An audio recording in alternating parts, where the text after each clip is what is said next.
Pakiramdam na wala dito yung mama mo. Malungkot po. Malungkot. Natagpuan po natin ang apat na magkakapatid na ito sa isang kaawa-awang kalagayan. Sila po ay naninirahan sa isang sira-sira at maruming bahay.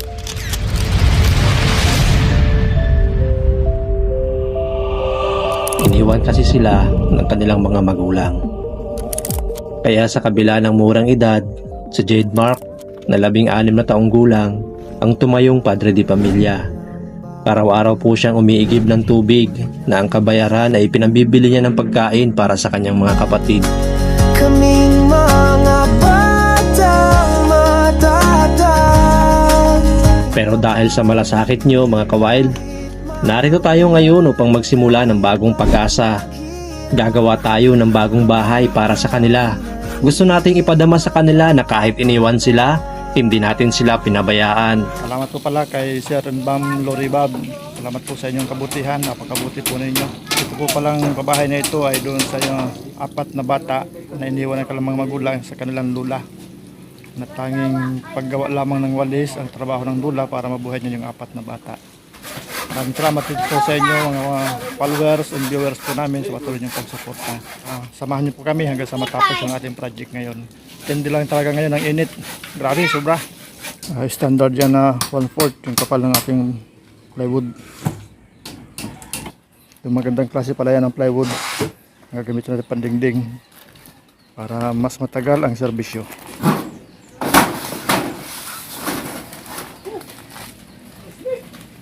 Sulit ang init ngayon. Ilalatag tayo ng insulator para hindi man masyadong mainit.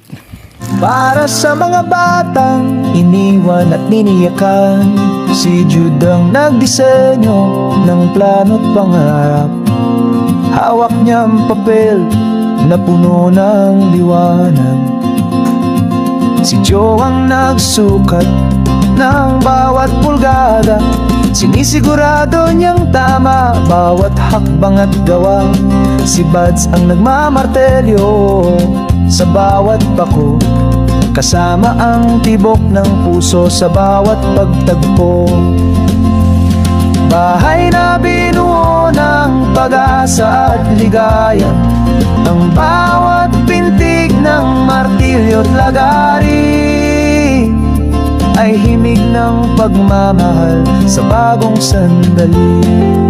Si James ang naglalagari ng kahoy na matibay, ginagawa niyang tahanan ang dating malumbay.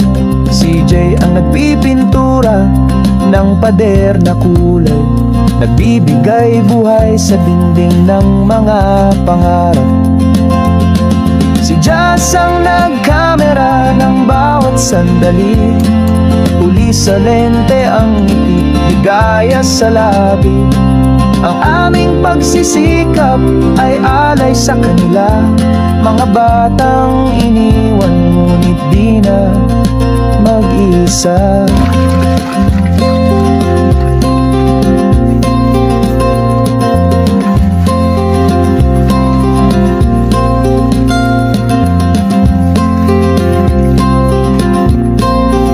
Malapit nang matapos ang ating sinimulan, tahanan ng pag-asa para sa mga iniwan. Sa bawat haligi may pagmamahal na nakabaon. Tayo ang liwanag sa kanilang madilim na kahapon. Malapit nang matapos ang ating sinimulan, tahanan ng pag-asa para sa mga iniwan. Sa bawat haligi may pagmamahal na nakabaon. Yun o, maraming salamat sa pagsama sa amin hanggang dito. Malapit na pong mayari yung bahay. So ito po yung magiging balkonahin nila. Ito yung bahay, dito yung kwarto. Ito po yung kusina. Ito po yung magiging kusina. At ito yung magiging CR nila. CR po yan, dating CR nila. Buhay kung aabutin pa ng budget natin at ng panahon natin, marirepair po natin ito. Tayo ang liwanag sa kanilang madilim na kahapon.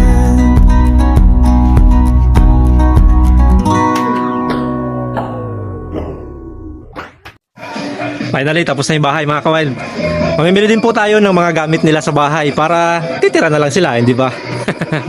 Maraming salamat po talaga sa mga sponsor sila. Lalo tigit kay Ma'am and Sir Lori Bob. Maraming salamat po. At saka po dun sa sponsors na nagdagdag ng pambili ng gamit pero ayaw na magpakilala. Maraming salamat po. Diyos na po ang bahalang magbalik ng inyong kabutihan para sa mga taong nangangailangan. Salamat po at maraming salamat po sa aming mga viewers, sa inyo pong mga likes, mga comments. Maraming salamat po. Kayo po ang dahilan kung bakit nagpapatuloy yung aming gawain, mga proyekto, pabahay. Maraming salamat po ulit. Kalayan mo, nakabili pa tayo ng LPG sa Kabornor. Thank you po. Kami magkakapatid na magkakapit kamay, sa gawang mabuti lagi kaming sumasabay.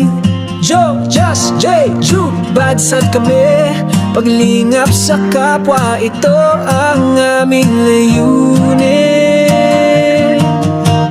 Wildlife PA, ito ang aming pangalan. Yakapin ang layunin, tulong ang ating daan. Munting channel na pangarap ay magbigay saya, sabay nating buuin ang pag-asa. So yun mga kawild, sa wakas natapos din yung bahay na ipinagawa ni Ma'am and Sir Lori Bob. Ito na po. Sa wakas mga kawild, magkakaroon na ng komportableng bahay yung mga bata sa pamamagitan ng kabutihang loob ng ating mga sponsor at pag-isikap natin sa pamamagitan ng inyong pagsuporta. Kaya maraming salamat po sa inyo. Kaya ngayon tatuwagin natin mga kawild yung mga bata, yung pamilya na titira dito at sana maging masaya sila sa bago nilang tahanan. Malayo na ito mga kawild sa dati nilang bahay. Sa ngayon, mayroon na itong dignidad para sa kanila, para magkaroon sila ng bagong simula. So ayan mga kawild, bali habang ginagawa natin yung bahay nila, nakikitira muna sila dyan sa mag-anak nila. At yun, excited na sila makita yung bahay nila.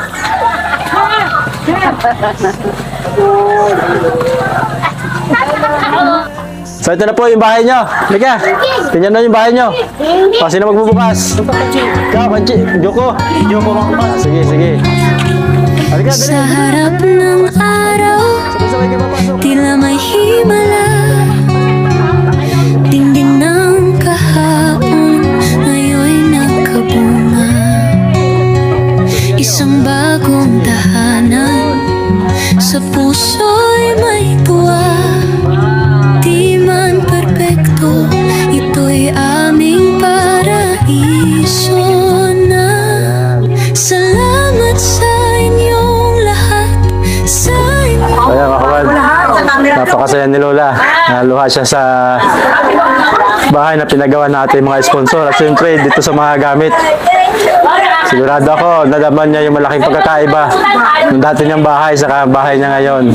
So ganun mga kawal yung epekto ng inyong pagsuporta sa atin. Nakapagbigay tayo ng napakalaking kalagayahan sa pamilyang ito. Sigurado ako na naradama nila. Ibang-iba na yung buhay nila ngayon sa dating buhay, na dati nakatira sa sirang bahay, walang dingding. Halika Lola, di ka pa nakakapasok Lola. Halika po. Iniwan ng iba, ngunit di pinabayaan. Ngayon sa aming bahay, pangarap ang tagumpay. Kahit na minsan tila mundo'y malamlam, sa tulong niyo, liwanag ay natagpuan. Sa bawat yakap ng pag-asa at pagtulungan, ngayon ang bahay namin, simbolo ng pagmamahalan. Salamat sa inyong lahat, sa inyong mga kamay, nagkaanyo ang pangarap, di kami Kaya mga kawas, bali hindi natin makausap ngayon si Lola. Dahil sa kanya napakalaking kaligayahan sa ngayon. Natupad na yung napakatagal niyang pangarap para sa kanya, para sa kanyang mga apo. Magkaroon ng komportableng bahay. At siyempre ito, mga gamit, mga kawad. Rice cooker pa tayo. Ano no? Para kahit wala si Lola, di kayo naghihirap magluto. May rice cooker. May gasol. Kaya wala na problema yung kape niyo sa umaga, ano? Tapos ito yung grocery nyo. Masaya ka ba? Dami kang pagkain na. Yeah. Ay, ako po ay nagpapasalamat sa mga sponsor na nagtulong sa ganitong aking katayuan sa aming mga apo. Nagpapasalamat po ako ng marami. Ayan, Lola, kung maalala mo, Lola, nakita ka lang namin doon sa doon sa bundok, di ba? Biglang-bigla, ito na ngayon. May bahay ka na, may napakarami pang gamit para sa iyo. Ayun po. Ayan, gusto namin kasi, Lola, ang gusto ng mga sponsor natin, habang naroon ka sa bundok, naghahanap ka ng walisin, hindi ka nag-aalala sa pamilya mo. Siyempre, matagal-tagal din kayo magugutom yan. At ang pinakamahalaga doon, di ka na mag-aalala para sa kanila sa gabi. Kahit may lock ito, hindi sila matutuluan. Kasi kahit magbagyo, matibay ito. Salamat po ng kaligayahan. marami. Lalo na po sa inyong mga nagtrabaho nitong bahay. Yung pagod po namin, baliwala yun, Lola. Mahalaga, masaya kayo. Siyempre, sana masaya din po lahat ng ating mga sponsor. Kasi sinakripisyo natin para sa kanila. Maraming salamat. Ito pong gamit na ito, mga kawal, inabot po ito ng 17,000. 17,600. Tapos, yan, may natira pa dahil maraming pinadala yung ating mga sponsor para sa kanila, lalo-lalo na doon makabili sila ng gamit sa school. So, Lola, wakan mo, yung natirang pera. Wakan mo, Lola. 1, 2, 3, 4, 5, 6, 7, 8, 9, 10. Yan. So, 10,500 po yung natira. Hindi po namin kaya ipamili lahat ng gamit. Kaya kayo na po ang bahala. Saka di po namin alam yung grade nila. Kaya di po kami nakapamili ng notebook. Kayo na po, Lola, yung bahala. Ano po? Salamat po dito sa perang ibinigay ninyo. May maibibili na po ako ng gamit ng mga apo ko. Para po sa pag-eskwela nila. Maraming pong salamat sa inyo. Ali po si Ma'am and Sir Lori Bob yung nagpagawa po ng bahay. Tapos 5,000 po para dito po sa mga gamit na shop.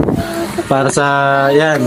Bali, 5,000 po. Tapos, nagpadala po yung ating mga sponsor na kay Sir Rene, 2,000. Kay Sir Earn, 5,000. From Japan, 2,000. Kay Sir Artsky, 5,000. Tapos, from California, USA, 2,900. Kay Sir Noel, 2,000. So, lahat po yan, pinagsama-sama po natin yung mga grocery na pinabili po nila. Ito po mga sponsor na to. Sama po yung isang set na stove. Yung natira po, nasa 10,000 mahigit pa. At yung natira din po sa bahay, sinama na rin po natin dito. Sinama na rin po natin dyan. At tumali ka pa shoutout po kay Ma'am Annie Castillo at Melbourne, Australia. Shoutout po sa iyo, Ma'am. Balitaan po namin, gusto niya rin po mag-sponsor. Kaya salamat po sa inyong kabutihang loob. So lahat-lahat, papasalamat po kami lalo na sa nagpagawa po ng bahay na ito. Tapos sa lahat po ng mga sponsor na tumulong para maging posible po lahat ng gamit ito at mga grocery at yung pera po ito. Kaya maraming salamat po. Siyempre, nagpapasalamat po kami sa mga supporter po namin, mga viewers na lagi sumusuporta po sa amin. Kayo po yung dahilan lahat kung bakit marami po tayo natutulungan. Imagine nyo na lang po yung kaligayahan po idinulot natin sa isang pamilya nakatira sa isang bahay na parang hindi na natin masasabing bahay. Sa isang iglap, ito na. Meron na silang magandang bahay, magandang tulugan, magandang mga gamit. Sa harap ng araw, tila may himala. Dingding ng kahapon, ngayon Salamat po sa inyo. Salamat sa suporta. sa puso'y may tuwa. Di man perpekto, ito'y aming paraiso na. Salamat sa inyong lahat, sa inyong mga kamay. Nagkaanyo ang pangarap, di kami iniwanan. Iniwan ang iba, ngunit di pinabayaan. Na